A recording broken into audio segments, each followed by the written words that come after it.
नमस्कार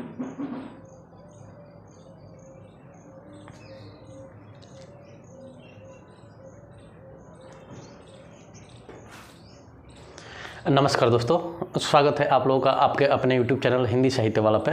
मैं विक्रम कुमार वर्मा आप लोगों का बहुत बहुत स्वागत करता हूं। दोस्तों, आज की क्लास में हम लोग आदिकाल में संबंधित अपभ्रंश साहित्य से कुछ बिंदुओं पर बात करेंगे, जिसमें जैसा कि आप लोगों को स्क्रीन पे दिखाई दे रहा होगा मिश्र बंधु, और एक ऑलरेडी पहले ही व्हाइट बोर्ड पे कुछ लिख चुके हैं। तो आइए हम लोग इसी के बारे में बात करेंगे। थोड़ा समय बच जाए इसके लिए लिख दिए थे।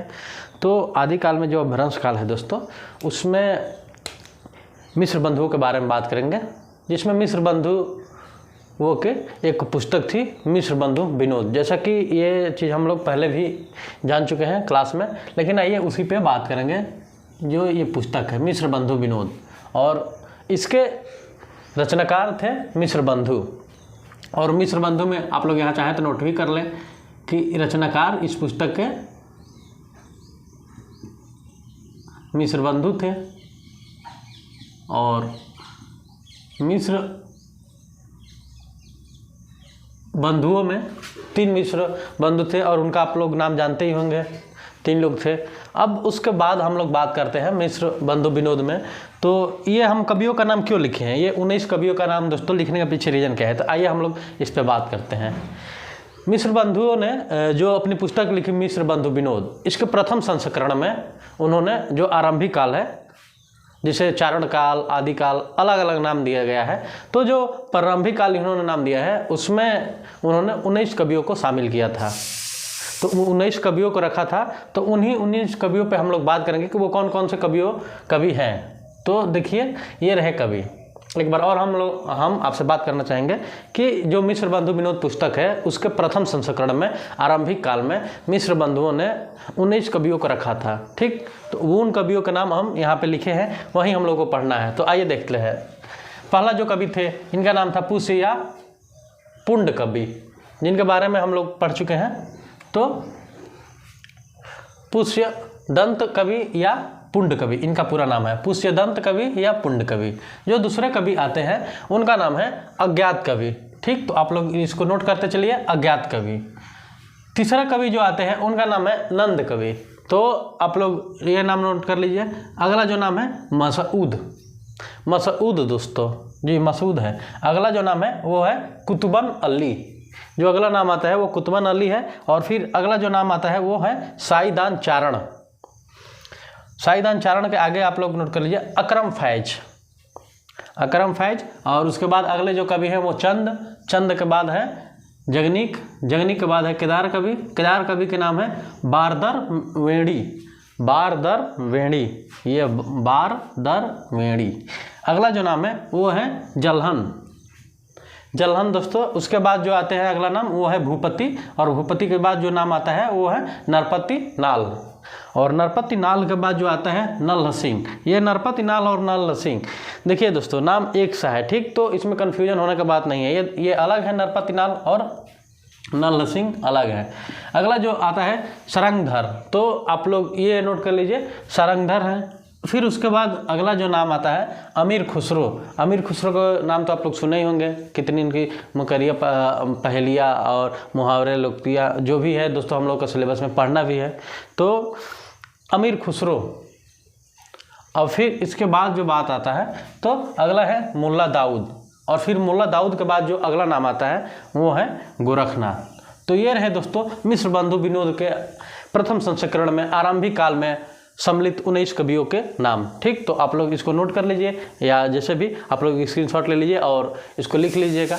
अब हम लोग बात करेंगे इसके बाद, तो आप लोग नोट कर लिए हैं तो हम आगे बढ़ते हैं। और इसके बाद हम लोग बात करेंगे अपभ्रंश काल में ही रामचंद्र शुक्ल ने भी कुछ पुस्तकों के नाम है उनके साहित्य में, 12 पुस्तकों के नाम, तो उसको देखेंगे। तो आइए, अगर नोट कर लिए आप लोग तो हम मिटाते हैं, उसके बाद बात करते हैं आगे रामचंद्र शुक्ल पे।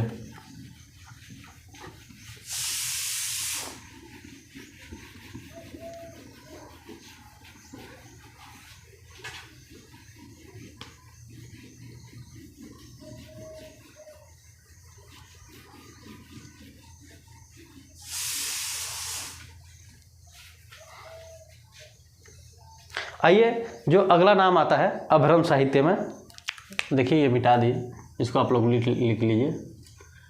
अपभ्रंश साहित्य, और इसमें जो अगला नाम आता है वो है रामचंद्र शुक्ल। तो आप लोग डाल लीजिए रामचंद्र शुक्ल, हेडिंग लिख लीजिए आप लोग यहाँ पे, रामचंद्र शुक्ल। तो चलिए इनके बारे में कुछ जानते हैं। जो इन्होंने साहित्य में 12 पुस्तकों को सम्मिलित किया था, तो वो कौन कौन सी पुस्तकें हैं।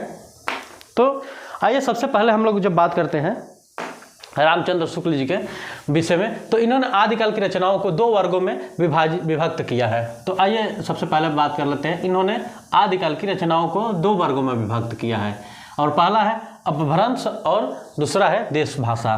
तो पहला है अपभ्रंश और दूसरा है यहाँ पे देश भाषा, देश भाषा, और जिसे दोस्तों बोलचाल की भी भाषा कहते हैं, तो बोलचाल की भाषा आप लोग लिख सकते हैं।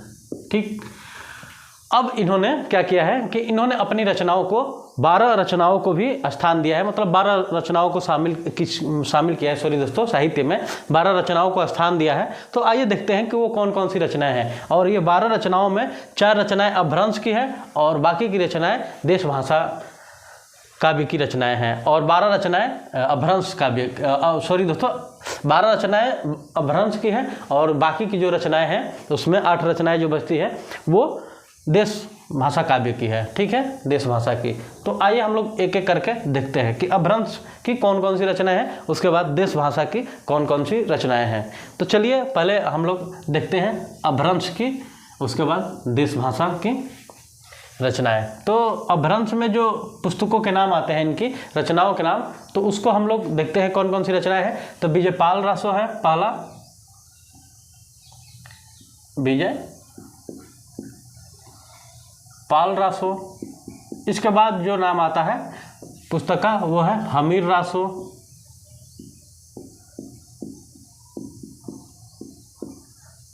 हमीर रासो है ये। अगला जो इनका रचना आता है, तो उस पर हम लोग जो लिखते हैं तो कीर्तिलता जो सम्मिलित किए हैं, कीर्तिलता, और फिर इसके बाद जो है अगली रचना वो है कीर्ति पताका। तो कीर्ति पताका, और कीर्तिलता कीर्ति पताका किसकी रचना है आप लोग को मालूम ही है। इन्होंने केवल अपने साहित्य में उन रचनाओं का स्थान दिया है, न कि ये इन किताब के और इन पुस्तकों के और इस रचना के ये रचनाकार है। इस बात को आप लोग विशेष तौर पे ध्यान दीजिएगा। रामचंद्र शुक्ल जी इन पुस्तकों के, इन रचनाओं के रचनाकार नहीं है। ठीक, ये केवल अपने साहित्य में जो अपना हिंदी साहित्य का इतिहास लिखे हैं उनमें अपभ्रंश काल और फिर उसके बाद देश भाषा काव्य 2 भागों में उसको बांट के रखा है, और दोनों में कुछ रचनाओं को स्थान दिया है। तो टोटल 12 रचनाओं को अपने साहित्य में स्थान दिया है, जिसमें 4 रचनाएं अपने अपभ्रंश वाला जो पार्ट है उसमें रखे हैं। बाकी की जो रचना है उसने सॉरी दोस्तों, उन्होंने रामचंद्र शुक्ल जी ने देश भाषा काव्य में रखा है बाकी की रचनाएं। तो आइए देखते हैं कि देश भाषा काव्य में जो रचनाएं हैं वो कौन कौन सी है जिनको स्थान दिए हैं रामचंद्र शुक्ल जी। तो इसमें जो रचनाएं आती है तो उनका नाम ऐसे है खुमार रासो, फिर विशलदेव रासो, आप लोग नोट करते चलिए, खुमार रासो, अगला है विशल देव रासो। अगला जो पुस्तक का नाम आता है इसमें तो खुमार रासो, उसके बाद आता है विशलदेव रासो, उसके बाद हम लोग आगे नोट कर सकते हैं पृथ्वीराज रासो। तो पृथ्वीराज रासो, उसके बाद है जय चंद प्रकाश। तो अगली पुस्तक का नाम है अजय चंद प्रकाश।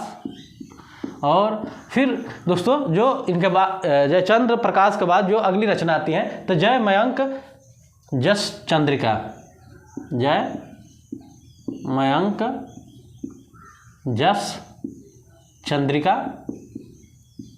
और फिर इस रचना के बाद जो अगला रचना आता है जिसे परमाल रासो या आल्हा खंड के नाम से हम लोग जानते हैं। ये दोस्तों लोकगीत भी है जो गांव में पहले, अब तो नहीं देखने को मिलता है, लेकिन पहले लोग घूम घूम के इसको गाया करते थे। तो ये परमाल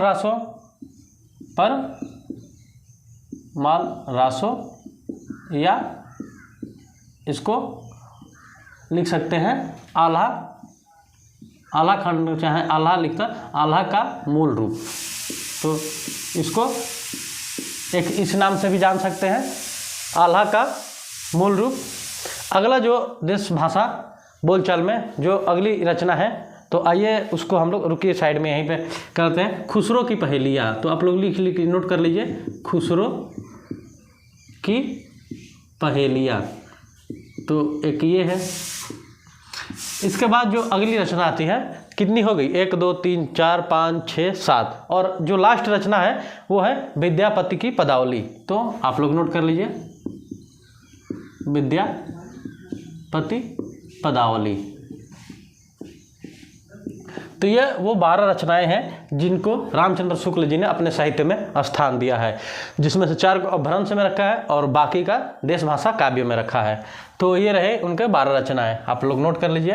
विजयपाल रासो, हमीर रासो, कीर्तिलता, कीर्ति पताका, खुमार रासो, विशलदेव रासो, पृथ्वीराज रासो, जयचंद्र प्रकाश, जय मयंक, जस चंद्रिका, परमाल रासो जिसको आल्हा का मूल रूप भी माना जाता है। और यही दोस्तों है जो ज़्यादातर पहले हम लोग गांव में रहते थे तो वहाँ पे सुनने को मिलता था दोस्तों, घूम घूम के कोई रहता था, अपना बजाता था, आल्हा खंड गाता रहता था। अब तो बहुत ही कम सुनने को मिल रहा है। उसके बाद खुसरो की पहेलियाँ और विद्यापति। तो ये रहे कुछ रचनाएं, 12 उनके जो रचनाओं को शामिल किए थे। तो दोस्तों आज की क्लास हम लोग यहीं पे समाप्त करते हैं। ऐसे ही और भी फैक्ट्स जानने के लिए आप लोग हमारे यूट्यूब चैनल हिंदी साहित्य वाला को सब्सक्राइब कीजिए और लाइक कीजिए दोस्तों, और ऐसे ही प्यार बनाए रखिए दोस्तों। तो मिलते हैं आप लोग से अगली क्लास में फिर एक नए टॉपिक्स पे कुछ फैक्ट्स तैयार करके। तब तक के लिए दोस्तों आज की क्लास यहीं समाप्त करते हैं। धन्यवाद।